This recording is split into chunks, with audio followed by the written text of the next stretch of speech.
where he was also all-conference football player. Today, Kelvin and his wife, Janelle, own a general contracting business, and they're doing really well. Kelvin and Janelle, please come up. Say a few words, please. Come on up.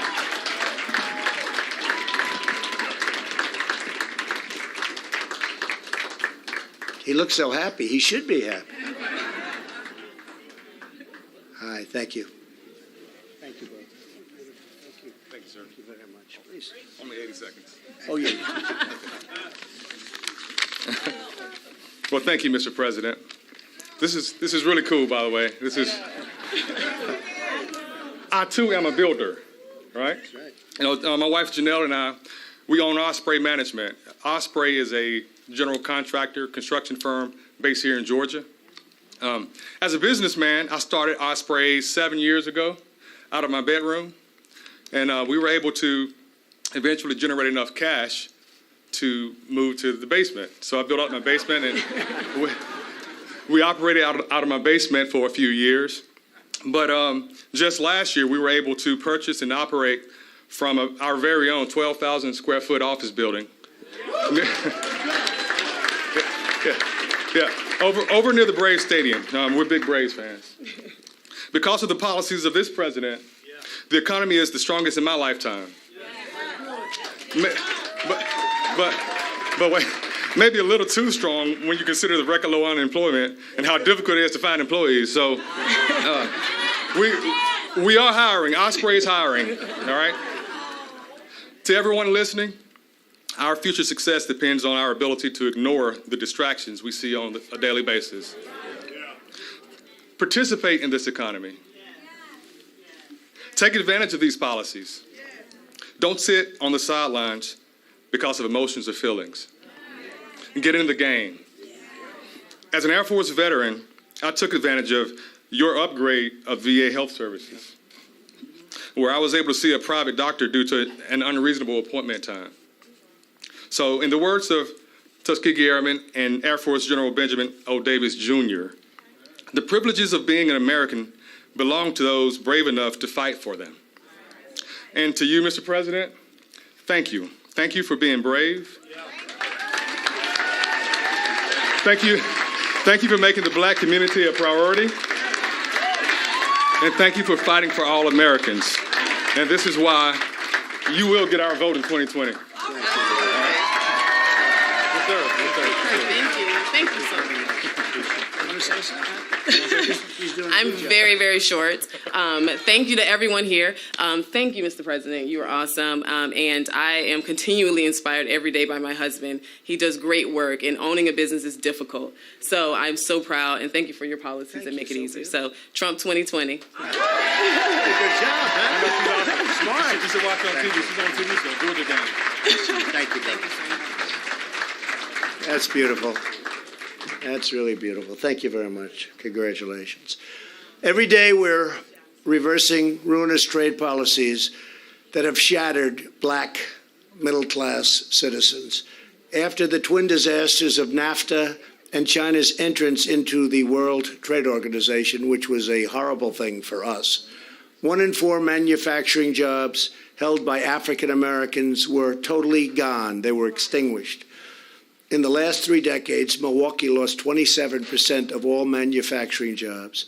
Cleveland lost 42%. Dayton lost 44%. Philadelphia lost 74%. But under this administration, the days of shipping American jobs and wealth to foreign countries, it's over. It's ended. They're coming back here. They're all coming back.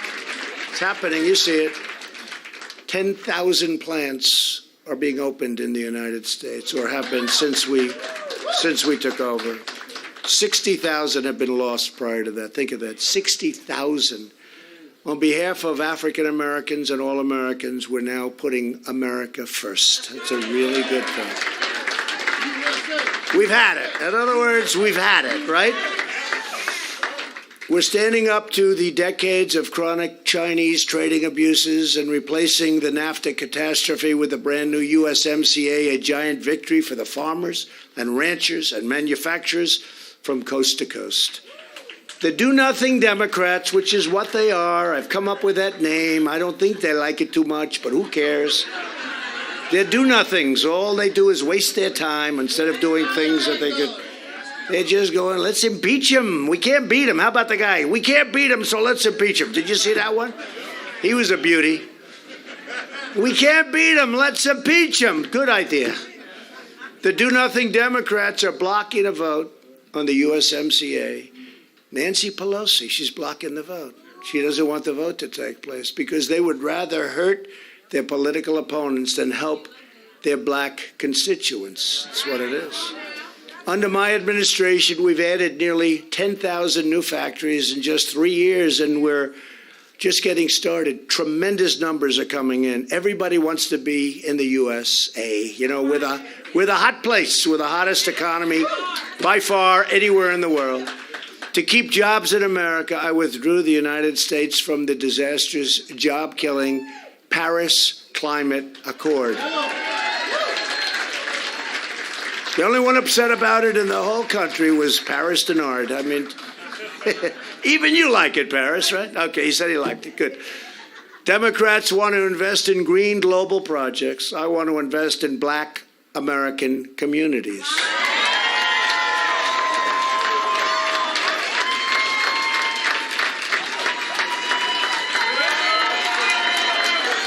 True. So true.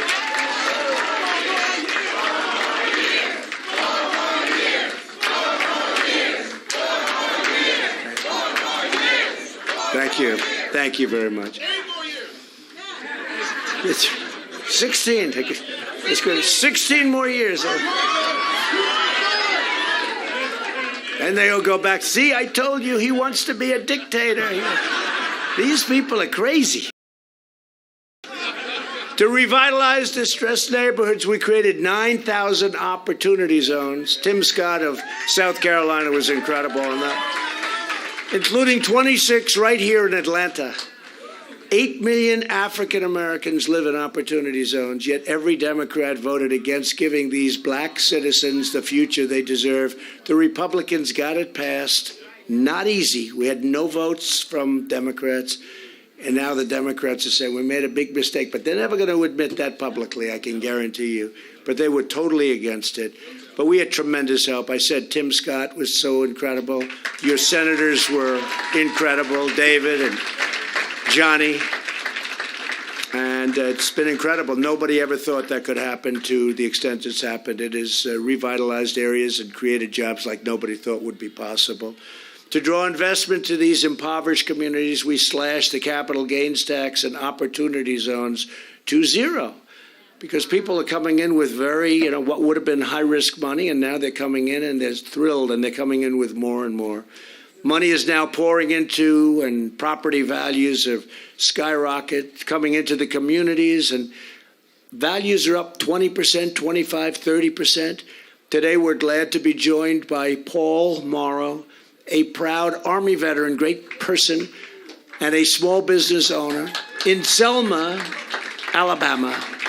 He's building a new concrete plant in an opportunity zone in Montgomery to help support the future home of the brand new F-35 fighter jets. And I'll be in Alabama tomorrow watching a football game. That'll be a good game. That would be a good game, I think, huh? So what happened to Georgia? They're not in the game, but your team's doing well, right? Doing well. But we'll be there tomorrow. Hey, Paul, come on up. Say a few words, please. Thank you. Thank you.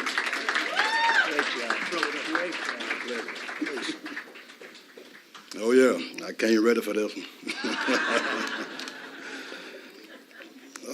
We're going to make it clear. I'm not a politician. I'm just a regular human being from Alabama. The beans and okra fields. And I'm going to make it clear that I got my PhD degree in the corn and okra fields in Planterville, Alabama.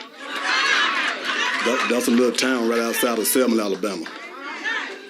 Now I'm standing in the airspace on the same stage with Mr. Donald Trump.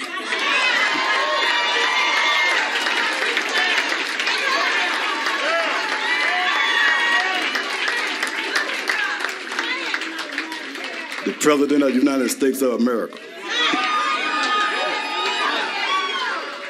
And see right behind us, the Stars and Stripes, you know, the American flag. And I always thought about the Republic of which it stands. And I thank God today we are one nation. Okay, I'm going to give you a little history here, past history of SDAC and what it stands for. It's SDAC, that stands for South Dade Air Conditioning. Yeah, this is a little community-based air conditioning repair company out of Homestead, Florida. You know, we was originated back in 1985. And, you know, we went through Andrews and different things here. And right after Andrew, you know, we became known. And then we, I found a reason to increase, to become a war fighter. And it's in the war against unemployment. So I got my 8A, you know, back in 2009. And we grew, you know, we went on and, you know, we created a lot of jobs, created a lot of opportunity for other people and stuff. And, you know, then the recession hit. You know, it was, the recession didn't take no hostages. It kind of got everybody. But anyway, I found myself about $750,000 in debt. That kind of filtered on down, you know, to almost over $1 million point something. But it's found a reason, you know, through, you know, God know what he do. He forced me back to Alabama, you know, which I had a sick mother there. And when I got there, I met a former football player, Auburn football player. His name Reed McMillan.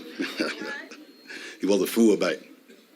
But me and Reed united, you know, and we did some things in Alabama, in Southern Alabama, that's incredible. You know, we got some of the most valuable jobs ever been created down in Southern Alabama. And you know, I have to say this about Reed. I know he's gonna probably beat me up, but Reed is one of the grandsons, I think, here of one of the firefighters that had the hoses in his hand back in 1965. Now Reed working for me, and we create opportunities for that. You know, so that speaks volume for Reed. So by meeting with Reed, you know, I was able to bridge that gap from the $175,000 in debt on down to maybe, you know, close to a couple $1 million in debt. In 2017, I made the Business Person of the Year award winner. You know, came here in Washington, D.C. and met with, you know, the administration, same administration. You know, can't count them out. So right now, you know, we are in a different phase in life. We don't found a new era. The new administration here, you know, geared in by, you know, Mr. Donald Trump. You know, they done created what they call it, the OZ, the Opportunity Zone. And Mr. Donald Trump had one lawyer, administrative person. His name Ashley Bell. Actually didn't find a robbery to come down to Homestead, Florida, and come down to Selma, Alabama, and meet with my crew. And you know how it is when you got somebody from the White House coming to your business. You know, we was all excited, and everybody was, you know, overly excited about having one of Donald Trump's, the President of the United States, staff member to come to see us. But anyway, it happened that once Ashley got there, he was more impressed about what we were doing already.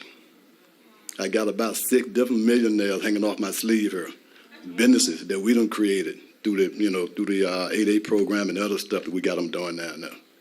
So right now, me and Reed McMillan, yeah, we taking SDAC to the next level. You know, I just purchased the first 275 acres of a 400-acre plot in the new Opportunity Zone. And you heard the president talking about the opportunities and the resources that became available. Now, see, I hit it pretty strong, you know, through some of the help of Mr. Ashley Bell. And I done, you know, generally, you know, got the president's, one of his professional team that came down, and I done happened to master it as a small businessman in the new Opportunity Zone thing. And we done had 100% growth pattern over the last 4 years. But projectedly now, we don't have a 200% growth pattern over the next 18 months because of the new opportunity zone thing. So this is the new era for SDAC. This is the new vision. And say, I got y'all here. I can say hello to this audience, I can say hello to the nation. And I know somebody in the world elsewhere looking at me today. So I'm say hello to the world. And while I got y'all here, I can't speak about the State of the Union for the nation. But I can say the State of the Union for SDAC is strong. Strong. And in my closing, I'm going to say, God bless the United States President, Mr. Donald Trump. God bless SDAC and the new opportunity and the new job that we're about to create down in Selma, Alabama. And God bless America.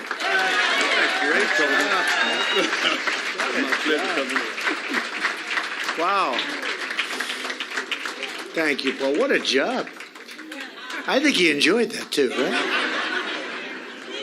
He's doing so well in the concrete business, I don't think he wants to be a politician. You want to be a politician? I don't think so. What a great job. Thank you very much. And that's from the heart, too, by the way. After my election, I heard from countless African-American leaders. They asked me to get involved in a cause that is dear to many of them in this room. Right now, I see so many of you it was so important to you. That's criminal justice reform. And last year, with the help of Jared, where's Jared? He's right here. Stand up, Jared.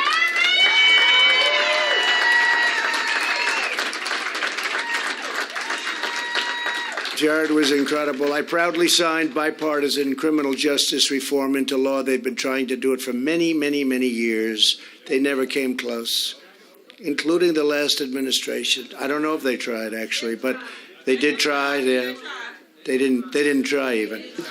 And that's, why they didn't try? Because they knew they weren't going to get it. That's probably a big reason why. But it's called the First Step Act. Roll back the unjust provisions of the 1994 Clinton crime law, which was so unfair to your community, which severely and disproportionately harmed African American people. We're also advancing second chance hiring to get rehabilitated citizens with a criminal record back to the job. One of the things we have going for us so good is the economy is so good that we're given chances today that, frankly, years ago you wouldn't have. And people are so happy. Employers, people that pay the check every week, they're so happy with the result. They can't believe that they looked at it as an opportunity. Where has this been for 30 years? Why haven't we been doing this for so long? When we say hire American, we mean hire all Americans. That's what we mean. But we're also restoring safety to America's great cities. In the 2 years before my election, murders were up by more than 20% nationwide. In the last 2 years, murders in America's major cities have dropped by more than 10%. And to protect the cherished role of historically black colleges and universities, we increased federal funding for HBCUs by over $100 million. They do a great job. They do a great job, and some needed some help, frankly, but they do a great job. We can't lose them. But as we're delivering results for African Americans, the hard left Democrats have been busy doing absolutely nothing for you. For over 3 straight years, they've been obsessed with one single delusional goal: overturning the votes of the 2016 great election that we had. And really, if you think about it, overturning American democracy. First, it was the Russia hoax. Then it was the Mueller report. The biggest lie ever perpetrated upon the American people, Russia. Give me a break. Well, I felt a little bit better because I see 2 weeks ago, right? Hillary Clinton said that Jill Stein, a Greenie, she was a Greenie, it's okay, the head of the Green Party, right, ran against Hillary, right, Paris, and that Tulsi Gabbard, I don't know Tulsi Gabbard, but she said that they're Russian operatives. that they're involved with Russia. Now, I don't know either of these women, but I know they're not involved with Russia. When they said it about me, it took me 2 years to get out of it. It took them 2 minutes. People said, we think she's nuts at this point. Now Democrats and the media have launched, and they are partners, you know that, the deranged, hyper-partisan impeachment witch hunt, a sinister effort to nullify the ballots of 63 million patriotic Americans. Not happening, by the way. It's failing. It's failing fast. It's all a hoax. It's all a hoax. It's failing fast. Democrats are willing to destroy the foundations of our society and the pillars of our justice system and judicial system in their craven pursuit of power and money. Imagine if Democrats just put 10% of the energy they devote to attacking me and my administration to instead making this a better country for African American citizens. Can you imagine what they could do? They don't care, but we do. Okay, that's really the truth. And I think you're learning that quickly. We're all learning that. With Republicans in Congress, we are fighting for school choice. We believe that in America, no parent should ever be forced to send their child out the door to a failing government school. Shouldn't happen. Shouldn't happen. Today's Democrat Party has no ideas about how to help black Americans. They only want to really use radical socialism, and they want to open your borders so anybody can come in. You're here, anybody can come in. And they have some bad people wanting to come in, really bad people. We've really strengthened up the borders, as you know, and if we had some help from them, we need some votes to get rid of loopholes. They have loopholes. They're called loopholes. Democrats want to give welfare and free health care to illegal aliens, courtesy of you, the American taxpayer, and the African American community. Republicans believe that public benefits should be protected for American citizens. For the money that we spend on illegal aliens, we could completely rebuild our inner cities, repair our crumbling infrastructure, and fix our terrible public schools that are in terrible shape. But instead, Democrats want to redistribute your wealth all over the entire world to places that you've never even heard of before. Every day, Democrat sanctuary cities are releasing dangerous criminal aliens and gang members like MS-13 onto your streets. Republicans believe our cities should be sanctuaries for law-abiding Americans, not criminal aliens. Last year, Democrats even shut down the government to preserve benefits for illegal immigrants. Never have they fought that hard to do anything for the African American community. They don't fight that way.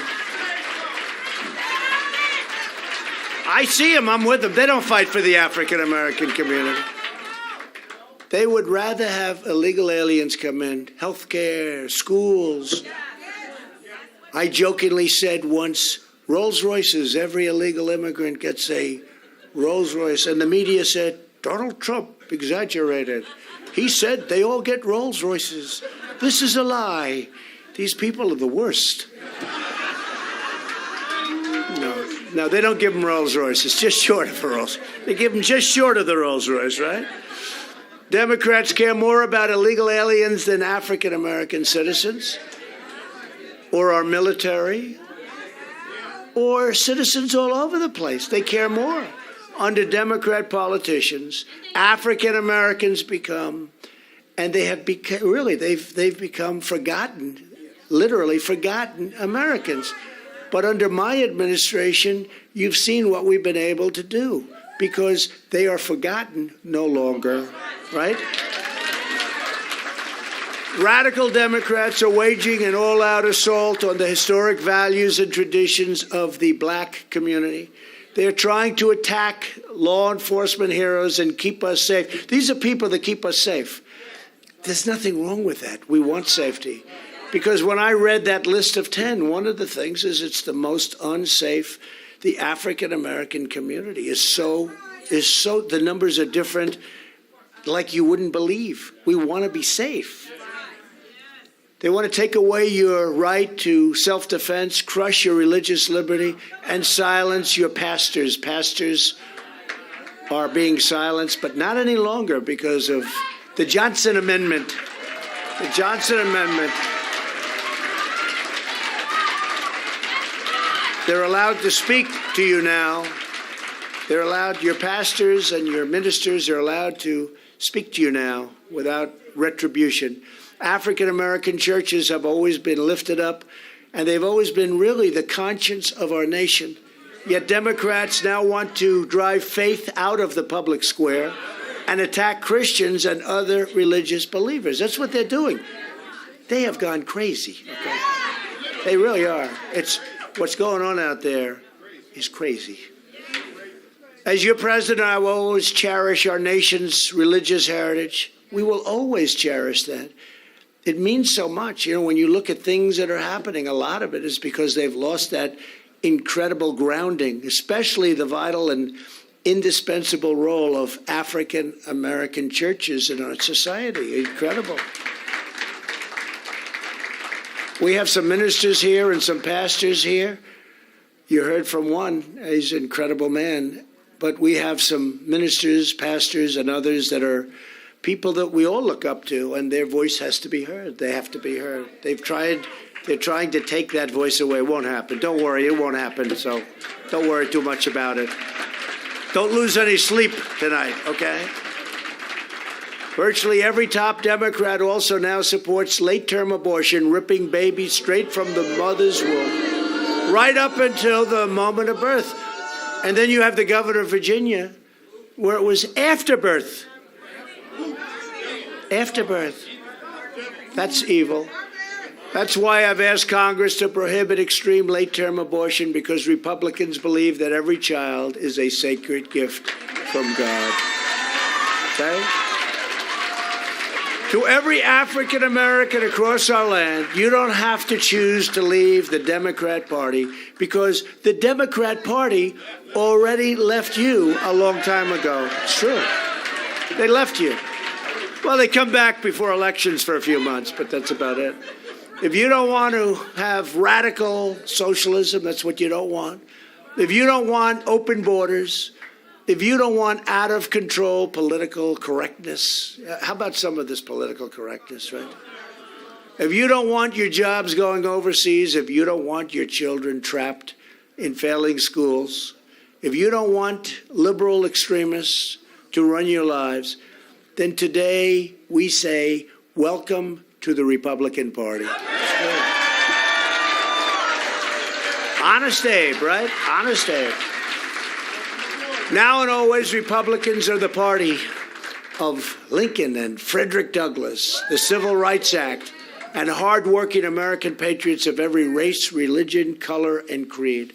The Republican Party knows that our rights, liberties, and freedoms are given to us by the hand of Almighty God. Guided by that immortal truth, Republicans are fighting for incredible jobs, great schools, safe streets, fair laws, and a government that listens and answers to you, the American people. When we talk about draining the swamp, we are talking about replacing the corrupt bureaucrats and politicians, crony lobbyists, brought and paid for, and you know that. They bring them in and they pay for them. They're disgracing, really, a class of people and a group of people, and I'm not talking African American, I'm talking all American. They're disgracing us as a nation. They've dismissed you, they've hurt you, and they've sabotaged you for far too long. It's time to see what's happened over the last short period of time. We have a lot of great commentators in front. We have a lot of commentators actually in the back. We have a couple of really great commentators in the far back. What the hell are you doing back there? But they're great, and they get it. They know what's happening. And some of them didn't get it right at the beginning. They weren't, but they've seen what has happened over the last 3 years. But their day is over. Your day has just begun. Just begun. That's why we need everyone in this room and every like-minded voter nationwide to take part in our righteous campaign to extend blessings of all America to all of our citizens. We need you to share our message of jobs, opportunity, and freedom with everyone you know. We need you to reach out to your friends, your neighbors, your churches, and your communities, all of your communities, including your religious communities, which we're bringing back into our nation. We need them. So much has gone wrong. We need them. Tell them to judge us based on that and all that we've achieved. And we have achieved more than anybody has achieved ever in 3 years. And it hasn't been done on the smears from the media or the lies from those defending the old status quo. They want to defend it. They're defending their turf, but their turf is no good. Tell them that you are fierce and brave and proud and independent, black voices for Trump.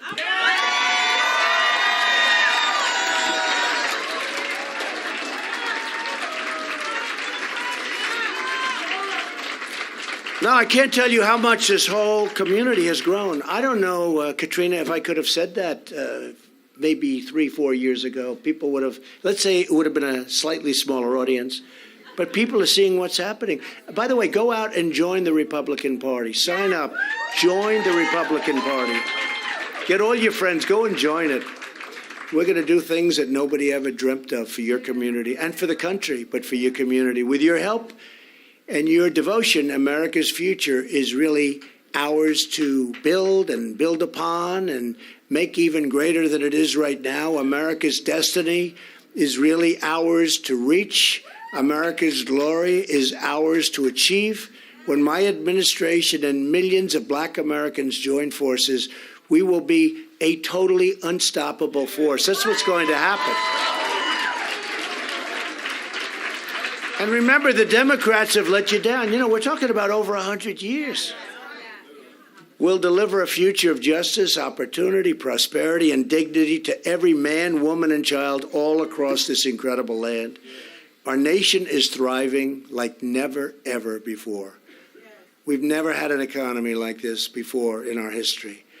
And it does make things easier. But if our opponent had gotten in, this economy, instead of being up 60, 70%, would have been down 60 or 70%. And that's guaranteed. But we're thriving like never before. And ladies and gentlemen of the African American community, I just want to tell you very, very strongly, the best is yet to come. Really, best is yet to come. So I want to thank all of my friends. I have a lot of them that came to see. I want to thank the people outside that couldn't get in because next time we'll do a much bigger room. Next time we're going to do a much bigger room. But you're very, very, very special people. And I want to congratulate you all because what has happened in the last 3 years for the black community, the African American community, has been really incredible. And it is my honor to have been there with you. And we're going to work together. And we're going to achieve together. And we're going to succeed together. Thank you all very much. Thank you. It's a great honor. Thank you very much. Thank you. God bless America. Thank you.